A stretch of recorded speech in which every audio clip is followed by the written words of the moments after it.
Okay, this is my presentation on my short internet prequel, which we're doing for Stone Pillow.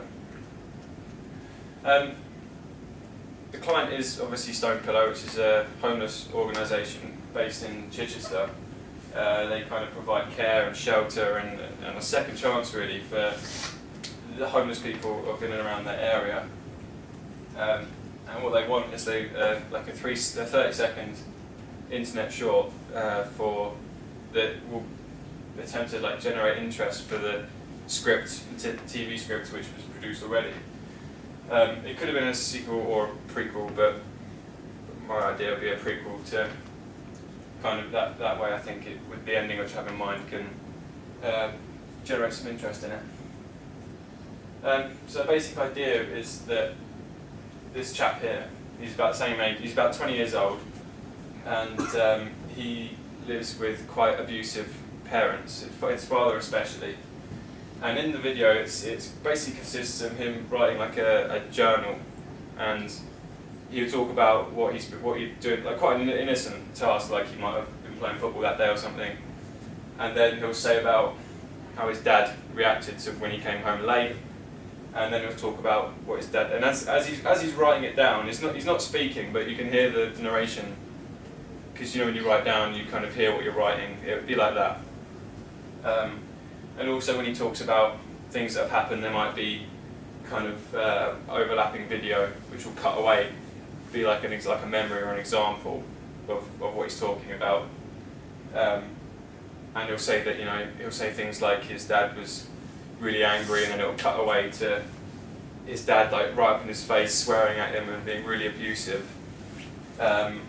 And then he'll say like when his dad beat him, and then he went and the whole concept is based upon that he sometimes chooses to go and sleep rough. He take his stuff and actually choose to be homeless because he feels it's safer. That's one of the statistics I came across, that a lot of the homeless youth, I think it was 4 in 10 of them, chose to live on the streets because they feared, or they actually it wasn't they feared, that they were being physically, emotionally, and even sexually abused.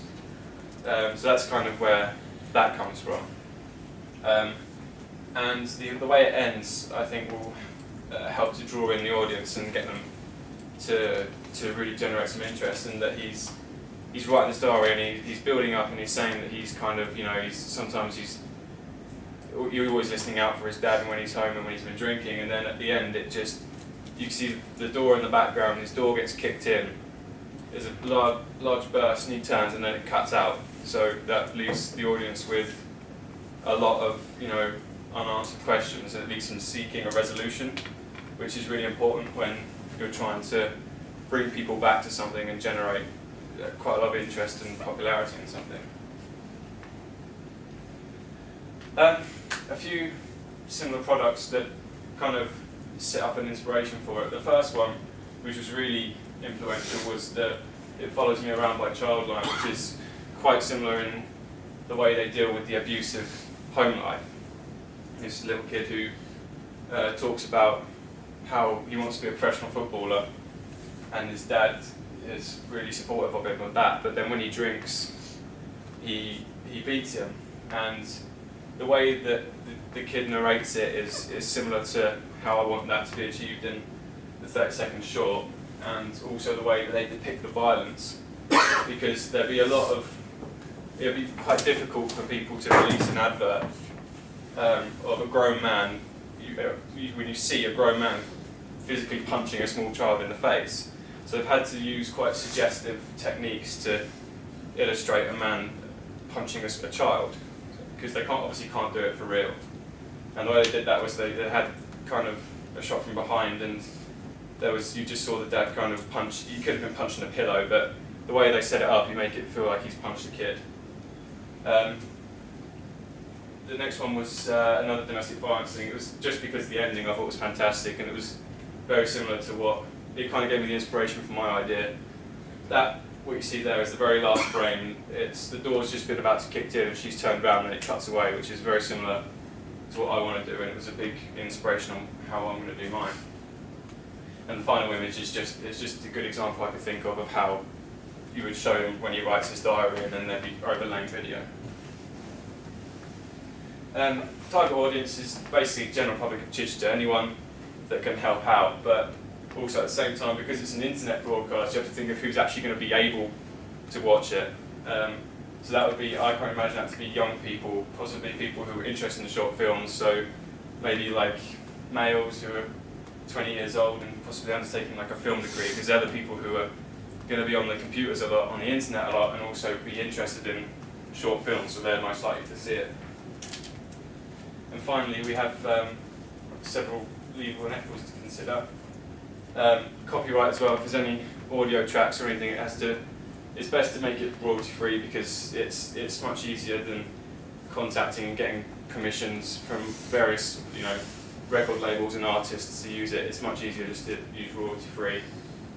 It's quite a sensitive subject. People can get easily upset by abuse, domestic abuse, because it happens to a lot of people. Because it's an internet broadcast, there's no watershed. Whilst I could technically do whatever I want, if I did that, it could cause offence, and you can completely cut out your audience, because they won't want to be part of it, and they might just lose interest. That's it. Okay. In terms of marketing, you looked at similar existing ones. How do you think you can branch this out between the internet and film for Stone Collet in the future? How do you think you can take the marketing forward from that? From 30 Seconds Short? Yeah. Well, it leads in really nicely to the script. It really sets up the script. It kind of it tells kind of a story, and it gives the audience a taste of what's happening. So because there's only short images of what's been happening to them, they want to know what's been happening and what the reason is. So that can really kind of generate their interest in any future work on it. I mean, they can after the prequel or the prequel to the script, it still leaves possibility for a sequel. So it could be an ongoing thing, or you can kind of come up with other people's stories who might be going through similar things. So potentially, you think it could be a series for Stone Collet? Yeah, I don't see why not. I mean, it doesn't have to be isolated to that one subject. There's hundreds of different reasons which people become homeless that aren't, the most obvious. The most obvious being alcohol and drug. But there's stuff, people coming back from the army who've got nowhere to live, and there's other stories like that which people aren't so aware of. And would it cost the client quite a lot of money or time to produce these things? It being a 30-second short, you could film it in a day, and probably even edit it as well in a day. Distribution, it's being online. It can, with viral marketing and stuff now, it could be, like it was said earlier, it could be to the other end of the world and back in just 24 hours. Being there are only only two actors really. There's not much funds out there. There's only one camera, so it's an incredibly cheap product to create. Great. Any other questions? Thanks so much, Sam.